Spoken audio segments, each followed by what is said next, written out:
गणपति बप्पा मोरया, मंगलमूर्ति मोरया।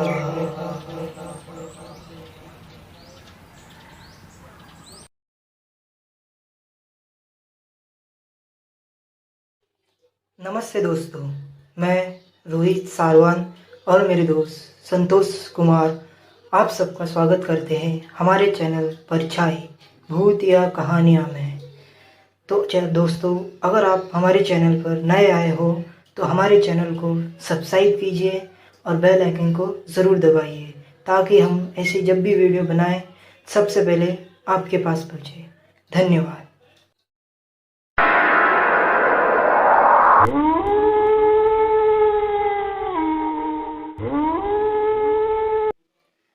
तो चलिए आज की कहानी हम शुरू करते हैं।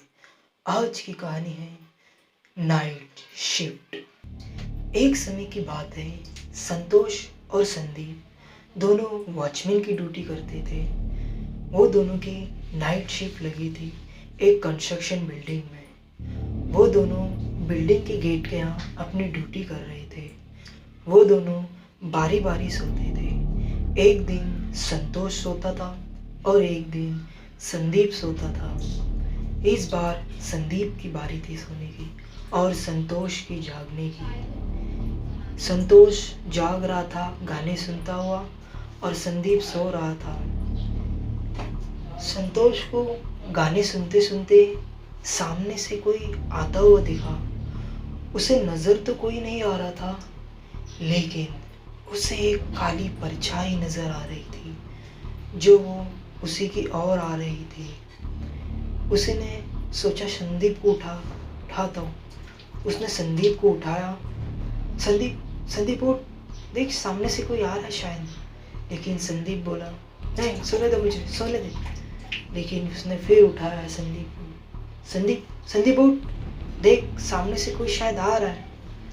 तो संदीप उठा और उसने देखा, लेकिन उसे तो कोई नजर नहीं आया। पूरे रास्ते पर अंधेरा छाया हुआ था।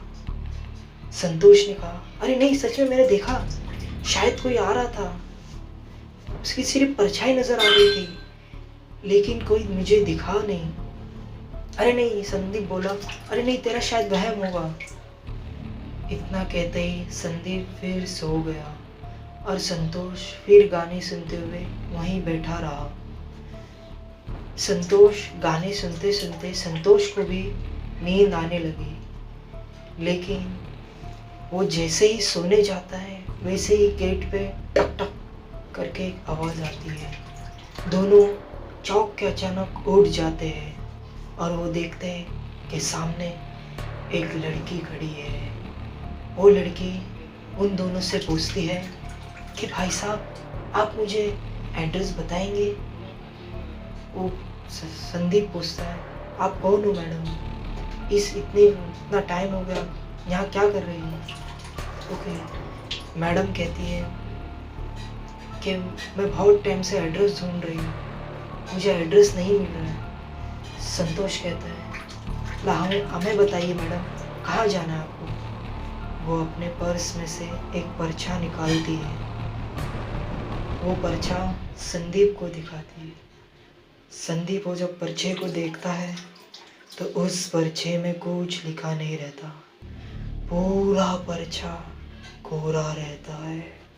वो चुपके से अपने संतोष को भी दिखाता है।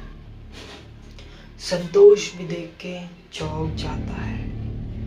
दोनों समझ जाते हैं कि क्या बात है। संदीप कहता है कि मैडम, हमें नहीं पता ये एड्रेस, आप किसी और से पूछ लीजिए। वो लड़की कहती है, नहीं, आप बताइए, ध्यान से देखिए, आपको तो पता होगा। संदीप कहता है, नहीं मैडम, हमें नहीं पता, आप किसी और से आगे जाके पूछ लीजिए। वो लड़की गुस्से में आ जाती है और बोलती है, कैसे नहीं तुमको पता? मैं मालूम होना चाहिए, तुम तो यहाँ ड्यूटी करते हो। संदीप कहता है, नहीं मैडम, हम भी यहाँ नहीं हैं, आप किसी और से पूछ लीजिए। इतना कहते ही वो लड़की वहाँ से गुस्से में चलने लगती है। चलते चलते जब संदीप और संतोष दोनों उस लड़की को पीछे से देखते हैं, उसके पैरों पे नज़र मारते हैं तो उसके तो पैर ही नहीं नज़र आते, मानो वो लड़की हवा में चल रही हो। ये देख के दोनों काफ़ी डर जाते हैं और वो लड़की अचानक उनकी आंखों के सामने पता नहीं कहाँ अंधेरे में गायब हो जाती है। ये देख के और भी डर जाते हैं दोनों। वो दोनों डिसाइड करते हैं अब हम नाइट ड्यूटी नहीं करेंगे, हम अब डेट की ड्यूटी करेंगे। उस रात वो दोनों सोए भी नहीं और सुबह होते ही वो दोनों अपने बड़े सर के पास गए और उन्हें इन हादसों के बारे में बताया, इस हादसे के बारे में बताया। तो उसके सर ने कहा कि नहीं, हम तुम्हारी नाइट ड्यूटी नहीं कैंसिल कर सकते, चाहे तो हम तुम्हारी लोकेशन चेंज कर देंगे। उनके बड़े सर ने उनकी लोकेशन उसके बाजू वाले बिल्डिंग में दे दी। उस दूसरी बिल्डिंग में उनका पहला दिन तो अच्छा गया, लेकिन दूसरे दिन उनके साथ फिर एक डरावना हादसा हुआ। इस बार संतोष की बारी थी सोने की और संदीप की जागने की। संतोष सो रहा था और संदीप भी गाने सुनता हुआ बैठा था। अचानक संदीप को भी नींद आने लगी थी, तो संदीप भी अपनी पलक जैसे ही झपकाने लगा, वैसे ही उसे बिल्डिंग में से किसी के उतरने की आवाज़ आ रही थी। ऐसे करके वो उठा, उसने सोचा शायद मेरा कोई वहम होगा। वो फिर सोने लगा, लेकिन इस बार आवाज़ जोर जोर से आने लगी, मानो कोई उतर रहा हो, चढ़ रहा हो। अचानक चौंक के उठ गया। उसने संतोष को उठाया, संतोष उठ उठ, देख ऊपर से कोई आवाज़ आ रही है। संतोष नहीं उठा, वो इतनी गहरी नींद में सो रहा था कि संतोष को कुछ होश नहीं था। उस संदीप ने जब आवाज़ गौर से सुनी तो आवाज़ पहले माले से आ रही थी। संदीप ने सोचा शायद कोई चोर या चक्का होगा, चलो मैं देख के आता हूँ। वो अकेला पहले माले पे जाके चेक करके आता हूँ। तो वो पहले माले पे जाता है बिल्डिंग के, लेकिन उसे वहाँ तो कोई नज़र नहीं आता। पूरे माले पे सन्नाटा छाया हुआ था। वो बोलता है, संदीप बोलता है, कौन है, कौन है, लेकिन कोई आवाज़ नहीं आती। पूरा सन्नाटा छाया हुआ था। वो सीढ़ी से उतरता है, उसे सीढ़ी पे एक लड़की बैठी नजर आती है, खुले बाल, सिर झुकाए हुए वो सीढ़ी पे बैठी थी।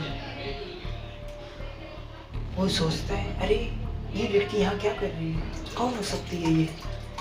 संदीप से पूछता है, मैडम कौन हो आप, कौन हो मैडम आप। लेकिन वो लड़की कोई जवाब नहीं देती है। अचानक वो लड़की जोर जोर से रोने लगती है और संदीप उसके करीब जाके पूछता है, मैडम कौन हो आप, को क्या चाहिए आपको। लेकिन वो लड़की है अचानक अपना चेहरा ऊपर करके उसे अपना डरावना चेहरा दिखा देती है। वो वहाँ से इतने जोर से भागता है, भागते भागते वो सीढ़ी पे भी गिर जाता है। बचाओ बचाओ करता वो भागता रहता है। इतने में संतोष की भी आँख खुल जाती है। संतोष देखता, अरे संदीप, ये तो संदीप की आवाज़ है। इतने में संदीप भागता वो संतोष के पास आता है और कहता है, अरे अरे मेरे साथ ऐसा हादसा हुआ। संतोष कहता, हाँ रुक पहले, हाँ बैठ, थोड़ा पानी पी। वो बोलता है, नहीं नहीं मैं नहीं, यहाँ नहीं रुकूंगा, चलो चलो यहाँ से चलो। संतोष कहता, हाँ हाँ ठीक है चलो चलो। वो दोनों उस रात उस बिल्डिंग में नहीं रुके। वो दोनों अपने बाजू वाली बिल्डिंग में जाके रुके। सुबह होते ही उन्होंने अपने बड़े सर से बात करके अपनी नाइट शिफ्ट से डे शिफ्ट करा दी। आज भी वो दोनों अपनी उन डरावने हादसों के बारे में सोचते हैं तो उनकी नींद उड़ जाती है। दोस्तों, आज के लिए इतना ही। अगर आपको हमारी वीडियो अच्छी लगी हो तो लाइक, शेयर, कमेंट ज़रूर कीजिएगा और सब्सक्राइब करना ना भूलिएगा और बेल आइकन को ज़रूर दबाइएगा ताकि हम ऐसी जब भी वीडियो बनाएं सबसे पहले आपके पास पहुँचे। और हाँ दोस्तों, अगर आपके पास भी ऐसी कहानियाँ, भूतिया कहानियाँ हो तो आप हमें मेल कर सकते हो। हमारा मेल आईडी नीचे डिस्क्रिप्शन में दिया हुआ है और इस वीडियो में भी नीचे आपको शो हो रहा होगा। धन्यवाद दोस्तों।